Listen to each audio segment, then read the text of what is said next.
சைத்தானுடைய பயானை திருக்குர்ஆனிலே கேள்விப்பட்டிருக்கிறீர்களா? 14வது அத்தியாயத்தின் 22வது வசனம். அந்த சைத்தான் மக்களை பார்த்து செய்கிற பயான். வகால சைத்தானு லம்மா குலியல் அம்ர், அல்லாஹ்வினுடைய தீர்ப்பு தெளிவாக சொல்லப்பட்ட பிறகு சைத்தான் பேசுவான். இன்னல்லாஹ வஅதக்கும் வஅதல் ஹக் வஅதுதுக்கும் ஃபஅஹ்லஃப்துக்கும். அல்லாஹ் உங்களுக்கு ஒரு வாக்கு தந்தான், நானும் உங்களுக்கு ஒரு வாக்கு தந்தேன். அல்லாஹ் கொடுத்த வாக்கில் அல்லாஹ் உண்மையானான், நான் என்னுடைய வாக்கில் உங்களுக்கு மாறு செய்து விட்டேன். சைத்தானுடைய பயான். மக்கள் எரியிற அடுப்பில் எண்ணெயை ஊற்றுவதை போல வெந்து நிற்கிற மக்கள் மத்தியில இவனுடைய ஒரு பயான், சிறப்பான பயான், சிறப்பு சொற்பொழிவு. அல்லாஹ்வும் வாக்கு கொடுத்தான், நானும் வாக்கு கொடுத்தேன். அல்லாஹ் தன்னுடைய வாக்கில் உண்மையாளன் என்று இப்பொழுது நிரூபித்து விட்டான், நான் என்னுடைய வாக்கில் உங்களுக்கு மாறு செய்து விட்டேன் என்று சொல்லுகிறான். மேலும் சொல்லுகிறான், வமா கான லி அலைக்கும் மின் சுல்தானின் இல்ல அன் தஅவுதுக்கும் ஃபஸ்தஜபதும் லி. நானும் உங்களை அழைத்தேன், அல்லாஹ்வும் உங்களை அழைத்தான். என்னை அழைத்து என்னை நீங்கள் பின்பற்றினீர்களே, உங்களுக்கு நான் மாறு செய்து விட்டேன். என்னுடைய அழைப்பை ஏற்றுக்கொண்டீர்கள் என்பதை தவிர இந்த நாளில் என்னை யாரும் திட்டவெல்லாம் கூடாது. யார்? சைத்தான் சொல்லுகிறான், யாரும் என்னை திட்டாதீர்கள்.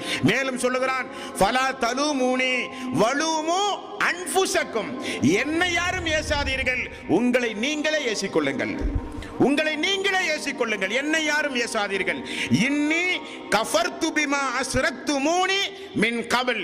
மேலும் நீங்கள் இணை வைத்தீர்களே, அதற்கும் எனக்கும் எந்த சம்பந்தமும் கிடையாது, அதற்கும் எனக்கும் எந்த அணுவளவும் சம்பந்தம் கிடையாது என்று சைத்தான் ஒரு பயானையும் மறுமை நாளிலே செய்வான் என்று அல்லாஹு தஆலா அவனுடைய அருள்மறையாம் திருமறை குர்ஆனிலே குறிப்பிடுகிறான். நண்பர்களே, ஆகவே இந்த உலகத்தில் தெளிவாக ஒன்றை தெரிந்து கொள்ளுங்கள். அஷ்ஹது அல்லா இலாஹ இல்லல்லாஹ், வணக்கத்திற்குரியவன் அல்லாஹ் ஒருவனை தவிர யாருமே இல்லை என்கிற ஏகத்துவத்தின் அடிப்படையில் வாழ்ந்து மரணித்த மக்களுக்கு மட்டும்தான் அந்த நாளில் விமோச்சனம். அந்த நாளில் விமோச்சனம். அல்லாஹ் நம்மை படைத்து எல்லா வசதி வாய்ப்புகளையும் நமக்கு தந்து நிறைய எதிர்பார்ப்புகளோடு அல்லாஹு தஆலா இருந்து அவனுடைய எதிர்பார்ப்புகளை எல்லாம் புறக்கணித்து விட்டு இந்த உலகத்தில் அவனுடைய அருள்கொடைகளை எல்லாம் அனுபவித்து அவனுக்கு நேர்மாறாக நடந்தால் அல்லாஹ் விடுவானா? அல்லாஹ் விடுவானா?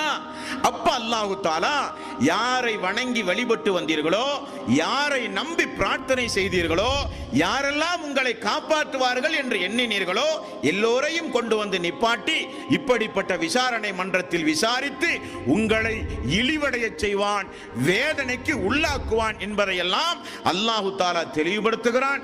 எல்லாம் அல்ல அல்லாஹு தஆலா இணை வைப்பலிலே இருந்து நம்மையும் நம்முடைய மக்களையும் நம்முடைய நண்பர்களையும் நம்முடைய சமூகத்தையும் அல்லாஹு தஆலா காப்பாற்ற வேண்டும். Islamic reminder.